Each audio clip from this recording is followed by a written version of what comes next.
Nous, c'est Seb, NHA, un Haut-Savoyard, N belge, on a retapé un vieux camping-car. qu'on a appelé Maurice, en l'honneur de mon grand-père qui adorait les road trips. Comme lui, on a toujours aimé voyager. On vous emmène à bord de Momo, Et pour ce premier voyage avec lui, direction le Cap Nord. tout à l'extrême nord de l'Europe. On vous partage nos découvertes, nos coups de cœur, mais aussi nos désillusions. Alors, on est parti ? On est parti!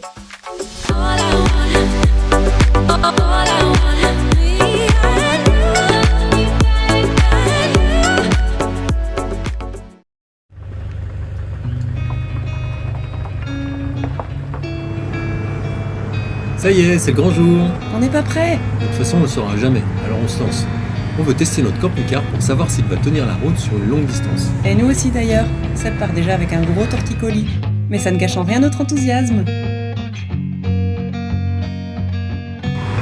Vas-y Momo! On est à fond!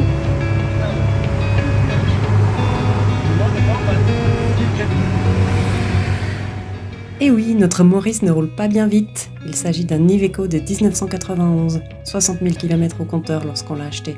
Moteur increvable. Mais il faut pas être pressé, et ça tombe bien car on a envie d'apprendre à prendre le temps. On rêve depuis très longtemps d'arpenter les routes du monde avec une maison sur roue. On a mis du temps avant d'oser.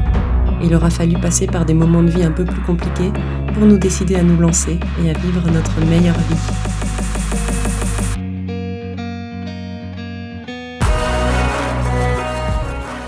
Le choix de la Scandinavie comme premier voyage, c'est surtout Seb qui l'a initié. J'avais entendu parler du droit d'accès à la nature en Norvège, en Suède et en Finlande. J'espère que ce sera plus facile pour nous de faire du camping sauvage là-bas. Il nous faut un premier voyage assez loin pour tester la vie à bord de notre vieux destrier. L'objectif du Cap Nord nous semble parfait. Et cerise sur le gâteau, il y a beaucoup de grands espaces. Le fameux droit d'accès à la nature permet à n'importe qui de se déplacer librement dans tous les espaces naturels et même sur certains terrains privés. On peut cueillir des baies, des fleurs ou des champignons, camper pour la nuit et faire du feu dans certains cas. Tout ça à condition de prendre soin de la nature, ne pas laisser de déchets, ne pas nuire aux animaux et rester hors du champ de vision des habitants. On espère éviter la saison des moustiques qui pullulent dans les terres de la Scandinavie de la mi-juin à la mi-août. Du coup, on a décidé de remonter la Norvège en longeant ses côtes. On redescendra par la Suède en passant par le nord de la Finlande à partir de la mi-août au plus tard, afin d'éviter le retour des prévisions automnales. Et oui, l'été est court dans ces contrées.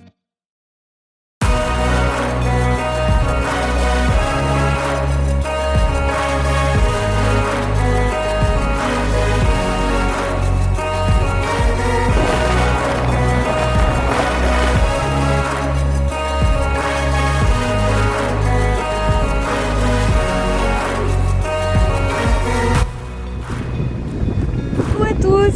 Voilà, notre voyage commence. On est passé du côté du Danemark. On est à... c'est toi qui dis. Kantesterne. Oui, un truc du genre. Avec la dyslexie, c'est pas terrible, je suis pas sûr que j'ai tout dit dans le bon ordre. On est arrivé tout au bout du Danemark et là on va prendre le ferry pour aller vers la Norvège demain.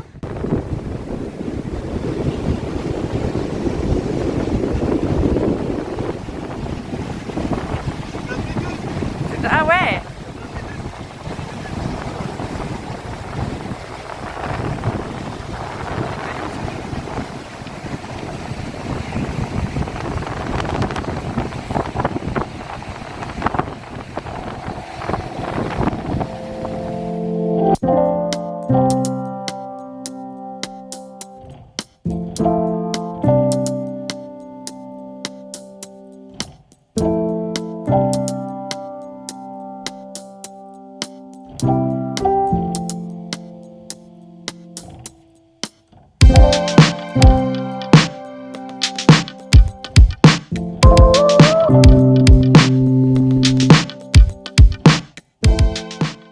Comme notre objectif est de longer la côte norvégienne, on fait le choix de prendre le ferry qui relie Hirtshals au Danemark à Kristiansand au sud de la Norvège. On décide de faire l'impasse sur Oslo, on peut pas tout faire. On a réservé le ferry sur internet 2 jours avant le départ et ce trajet était moins cher que lorsqu'on avait vérifié les tarifs quelques mois auparavant. Question budget, on a prévu 2 500 € par mois pour deux, sachant que le prix de l'essence est à plus de 2,50 € le litre en Scandinavie. On fera une vidéo de bilan à la fin du voyage et on vous détaillera tout ça.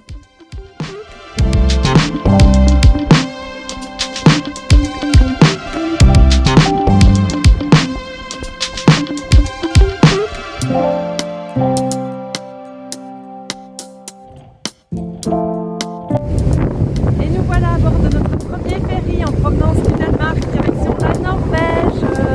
Ça tangue, ça souffle. On y est.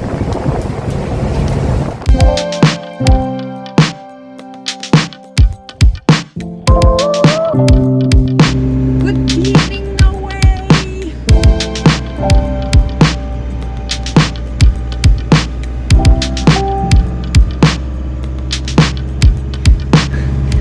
Check avec nous, on reprend du service. Question pratique, avant l'arrivée au Danemark, on a prévenu notre banque et activé l'option paiement international pour limiter les frais bancaires. On n'a pas prévu de cash et on vous confirme qu'il est très facile sur place de payer par carte ou sur le web. D'ailleurs, il est presque indispensable d'avoir un smartphone pour avoir la possibilité de télécharger les applications pour le parking, les ferries, les car-parks et les audioguides des musées. Nous, on a changé nos forfaits téléphone pour avoir un peu plus de données mobiles à l'étranger. Pour parcourir les 2200 km et rejoindre le ferry à l'extrême nord du Danemark, on aura mis 4 jours. Après 3 heures de ferry, on trouve directement un spot pour dormir à Kristiansand. Ça y est, on est enfin arrivé à destination. À partir de maintenant, on fera des étapes moins longues pour profiter et explorer davantage. On est dans l'euphorie du début du voyage.